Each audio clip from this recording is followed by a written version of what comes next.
The Neo-Catechumenal Way is a missionary initiative in the Catholic Church. The Way began prior to 1962 as a community of gypsies and marginalised poor who gathered around Kiko Arguello, who had come to live among them with his Bible and guitar in the shanty town of Palomares Altos in Vallecas, Madrid. He was then a young but already renowned Spanish painter. A young Spanish missionary named Carmen Hernandez heard about Kiko and this community, so she went to see for herself. Together, they are the founders of the Neo-Catechumenal Way. The Kerygma is embodied in a catechetical synthesis, Word of God, liturgy, community, that seeks to lead people to fraternal communion and mature faith.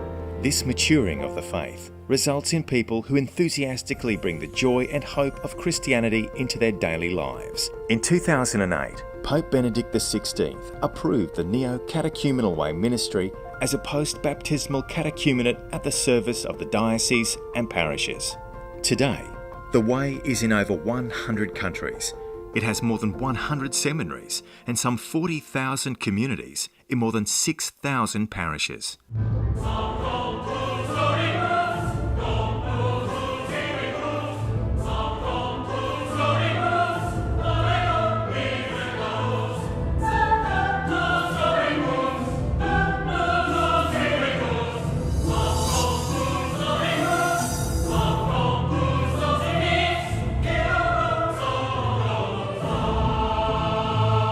Hi, I'm Richard Keys, and I'm a brother of the Neo-Catechumenal Way in Australia. This year we saw a unique phenomenon, and that was that Kiko Arguello, the founder of the Catechumenal Way, had the idea that we should send people out 2 by 2, just like in Matthew's Gospel, without money, without haversack, without phone, without anything, and go out there in poverty, to go out as the little ones all around the world. The team for Australia, Toto, Rita, Father Tony, they came back to Australia and invited all of us to go out on this 2 by 2. There was 200 brothers and sisters who came together for a convivenza. This convivenza means living together, means to be together, is a moment, a bit like a retreat, but more intense communion. And we were there, brought together to prepare to do this mission, to go 2 by 2, because frankly we're all scared because it's winter. We had to leave the house, we had to leave the home, leave the family, leave the kids. We're regular people with living, have to pay the bills, the normal life. There were a few young people. The youngest was 18. There was probably a third were young. The eldest was 79. In this convivenza, before we could get sent to be missionary, you have to get sent by a bishop. It's not like one day you can decide, hey, I want to go around and announce the gospel like this. No, to be missionary means to be sent. So, Bishop Tony Randazzo came to do a mass with us. It was a fantastic mass. He gave a really encouraging homily saying this is essential for the church. It was really strong, encouraged all of us. And then by lot we were chosen. There was a basket with the cities around Australia with the names of the cities, another one with the basket for the men and the boys, another one for the women and the girls. And just by random they picked out, for instance, they pick out Richard and they pick out another name. It was Joe and the city was Canberra. So, do you accept to go? Yes, fantastic. And then we went to Canberra, for instance. So we went to Perth, Adelaide, Hobart, Melbourne, but also all the country area in Victoria, all the country area of New South Wales, including Sydney, Canberra, Wollongong, Brisbane, Rockhampton, Townsville, Cairns. Also New Zealand.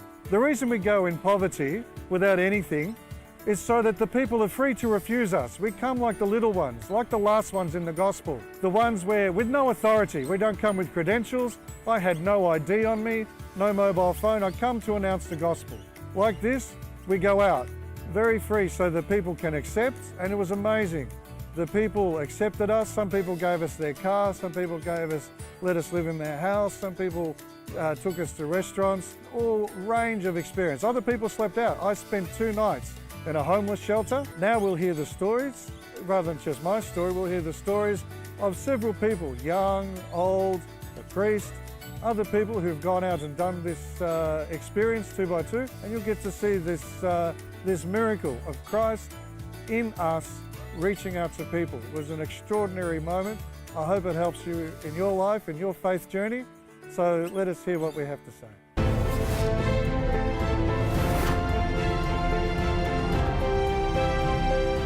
Hi, I'd like to welcome Alfonso and Laura to the program. Thank you very much. So, you've been on mission for 16 years in Australia, and you were with us doing the 2x2 mission that we did earlier this year.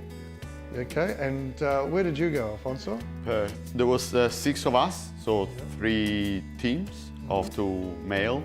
I was paired with a seminarian, originally from Rome, in the Seminary of Sydney, and together with these other 4 men, we flew from Sydney to Perth, and we arrived in the night at 1 o'clock the next morning, let me say, and we stayed in the seminary, in the Torres Mother Seminary, for 1 night, and then we were sort of accompanied by, in the different places of Perth that were allotted to each of the team.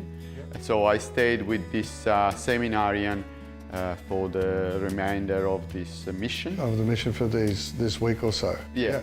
And Laura, where were you sent again? I went to Broken Bay, north of Brisbane.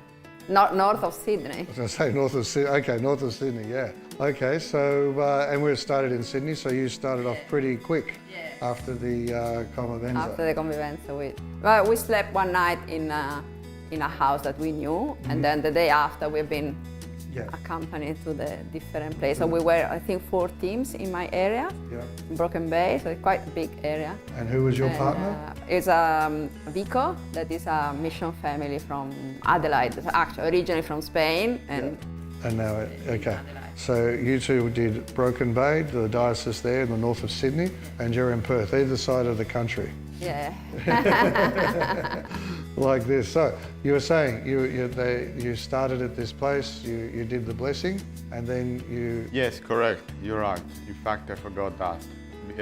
So after sleeping the first night in the seminary, the 6 of us, we went to this high place of Perth, and we did the blessing and the exorcism, and then we were accompanied in the different areas. Our area was the south of Perth, and the first parish that we visited, we stayed there, and we spoke with some people in the area, and then because originally we couldn't find a priest, and then after a couple of attempts to knocking at the door of the presbytery, the parish priest welcomed us.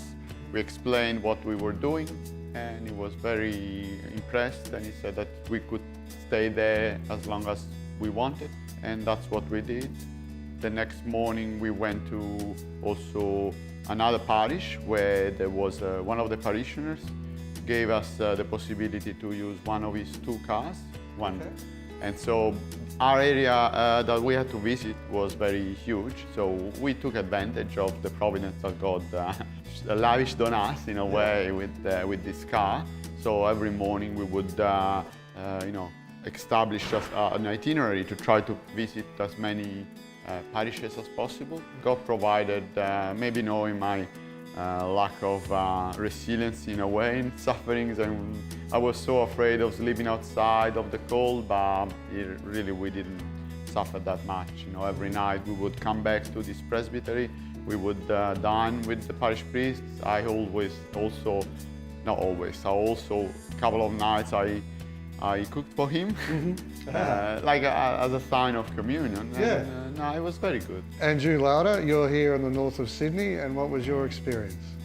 So when we arrived at the door of this church, there was no one there. It was Monday, so a lot of priests, they have the day off.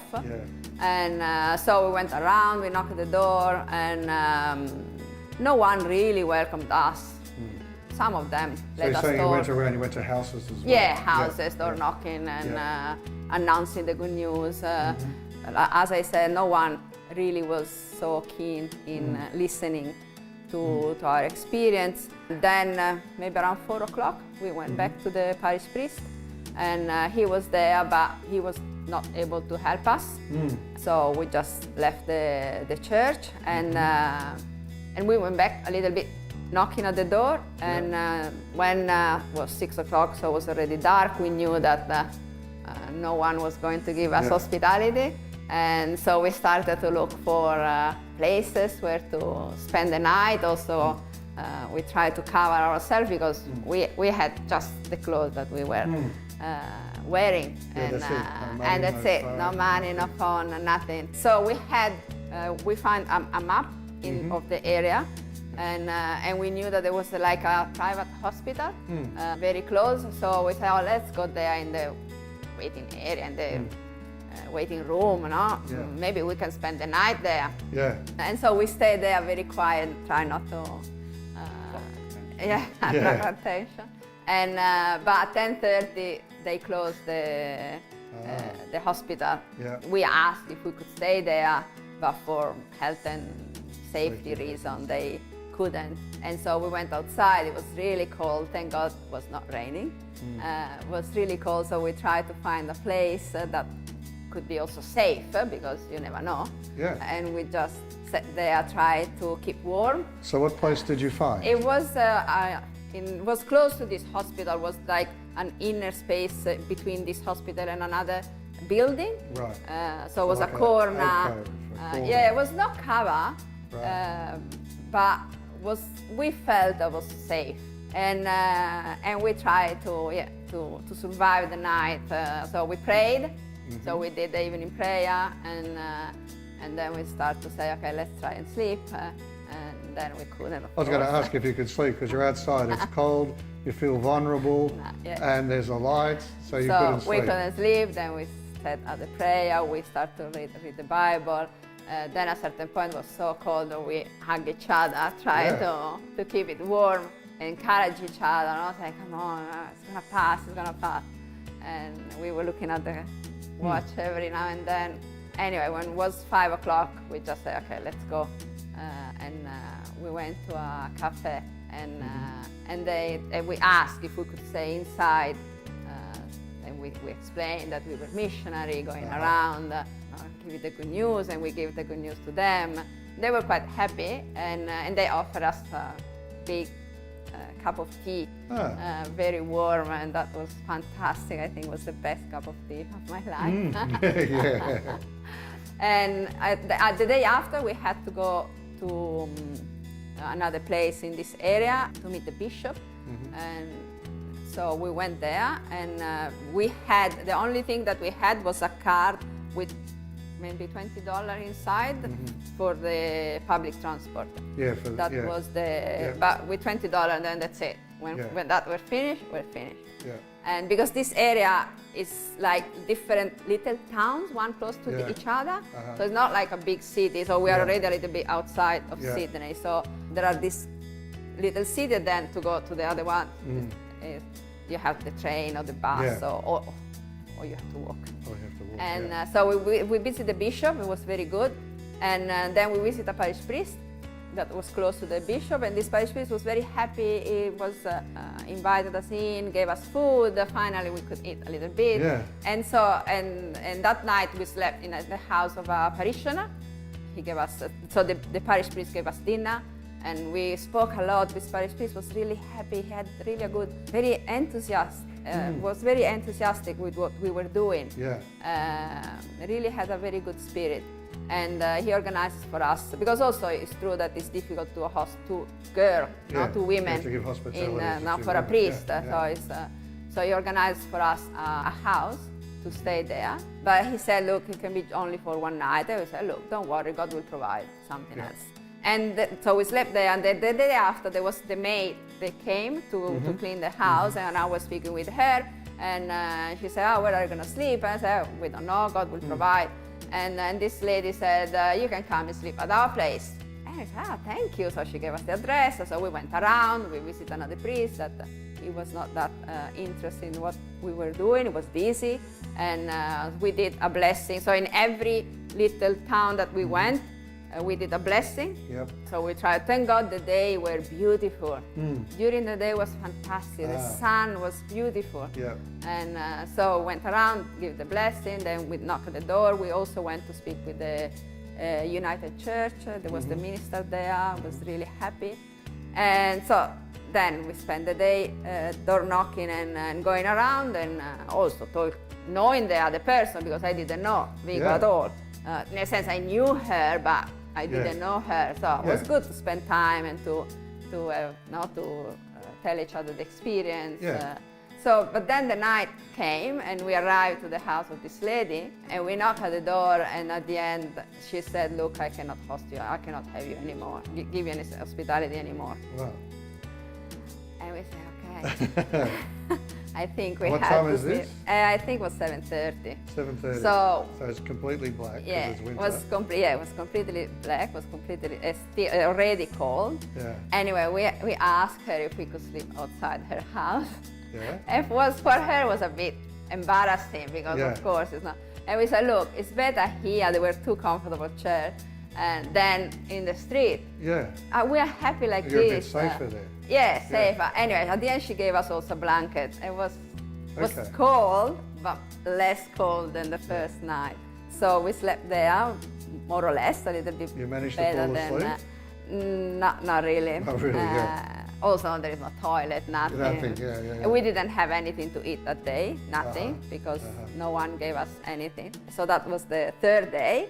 The day after, again, we went door knocking. No one gave us anything to eat ever. And that night we were really hungry, so we were asking to the shops that they were closing down if in the name of Jesus Christ they could give us some food. And there was one shop that really they gave us so much to eat that was difficult for us even to carry. We at a certain point we had to say, that's it, stop, thank you. Because anyway, that third night we went back to this lady because we couldn't find any place.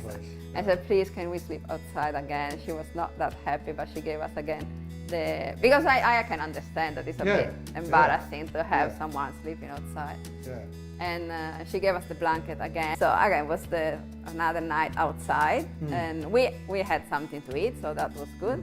Then the day after, we went to visit some monk in the area. They have a beautiful monastery there, and their motto is to welcome everyone. So we said, that's it, we have the night.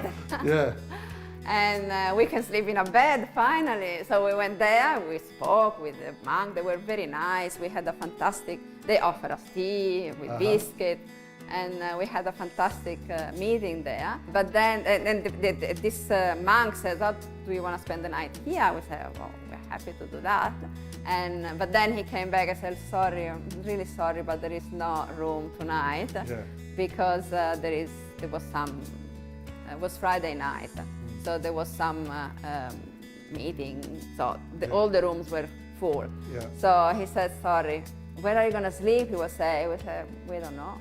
We slept outside tonight, so we might sleep the third night outside. Anyway, I was a little bit down in that moment. I was really, because I really wanted to sleep in a bed. And because by now it's what, 4 nights? That one was the third one. No, but you haven't slept in a bed for 4 nights? Yeah. So no, that one. So we slept. We did in the first night. We did in the. And then other 2 nights we didn't sleep in a bed. And even with the blanket, I can assure you that it's cold outside. So I was really saying, come on, God, please, what's going on here? No, we are just not going around. Why are you? Even though this month they wanted to give us hospitality, they couldn't. Come on, God. Anyway, so we went to a parish that we knew they had an adoration, and so until 10:30 we knew that we could be warm. And warm. And so we stayed there, and I had this Jesus Christ in front of me that He gave His life for the people, and I was there instead. I said, I can't give my life. I'm here and I'm giving the life, but inside of me I have this rebellion of this story. I was like, come on, God, what's going on? I can be so humble as Jesus Christ was. That was the third night in a row that we knew that we were not going to sleep anywhere, and so we thought, okay, where can we stay?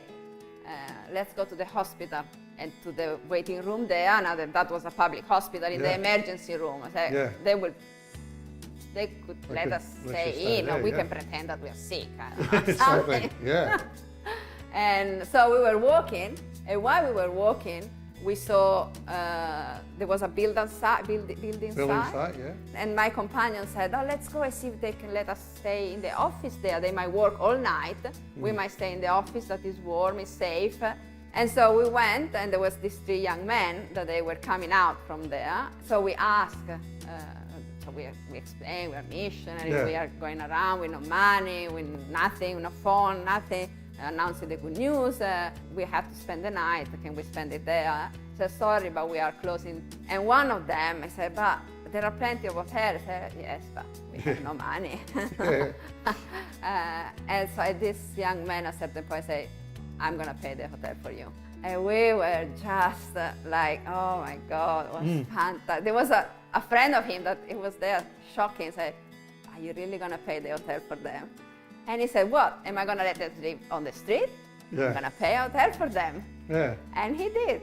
So we had a fantastic night in a hotel with breakfast included. Oh, that's good. And it was beautiful. We had a shower finally. We could sleep on bed. Yeah. And that was, I think, was Saturday night. No, it was Friday night. So we had this beautiful night. We couldn't believe the providence of God. And the funny thing, so we had these 3 young men. The funny thing is that the day after we walked past this building site, and the name of the company is Trinity. Anyway, and there were 3 guys coming out. 3 guys coming out. So it was the best gift that God could have given me, because I was really saying, that's it. Yeah. I can't spend another night. I was so freezing cold and hungry, and said no. So that was fantastic. And then we went to Salvation Army to ask if they could give us some blanket for the day after. Yeah. Just again, to be warm. And instead they said we can give you 2 nights in a hotel. Huh. So we had another 2 nights in a hotel. We went door knocking for the day, and also Salvation Army gave us some food. The people there that we door knocked, they were very not welcoming in a way, very busy with their life. I felt a little bit like set apart, but we kept doing it, what God wanted us to do for the day. We went to visit also some parishes around there that we didn't have the possibility to visit before. And that was let's say, the last day of the mission. So the day after, we had to be at the meeting point with the other team that were coming to pick us up. And we were a bit far away. We didn't have any money. We didn't have any more the car. So we spent the last night walking through, not between where we were, to try to arrive to the place. And so we walked pretty much, not all night, but let's say until 1 o'clock. Then there was a McDonald's that was open 24/7. So we said, okay, we stay there. Hopefully they don't kick us out. And we pretend we grabbed some cups in front of us. So they thought that we bought that. And they didn't kick you out? They didn't. I don't know. I think they thought that we were a bit strange. But so we stayed there maybe 5 hours. A bit harmless. Yeah. So we were there. We read the Bible also in the McDonald's, and we prayed. So at 5 o'clock we kept walking again, and we arrived at the meeting point. And it was a beautiful day again, thank God. So we were on a bench just lying down, so exhausted. Exhausted, And that's it. Then our companion came and picked us up. Brought you back. I always go in this mission. I did twice. But my attitude is really to see the providence of God. And for me, it's fantastic not to have planned, because I am a kind of person that I always have to be organized.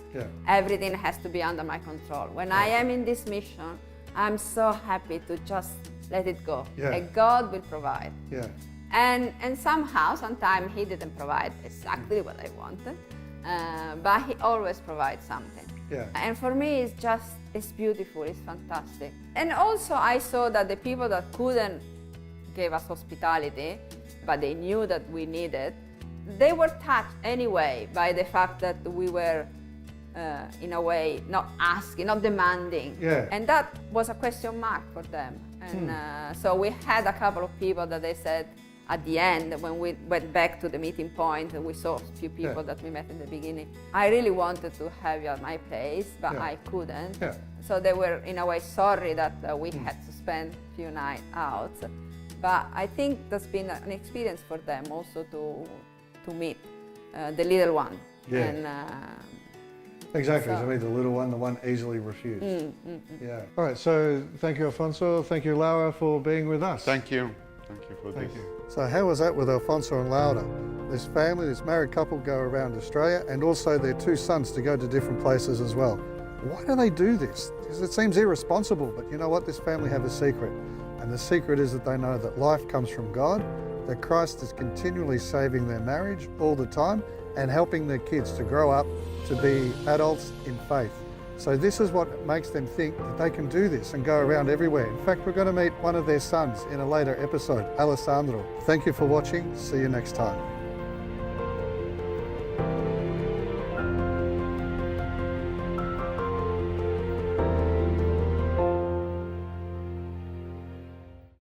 Shalom World brings to you the Catholic faith in all its different dimensions. It can be a faith to inspire you in your own living of your Catholic life in society. Shalom World offers you an opportunity of being enriched and strengthened in your family life.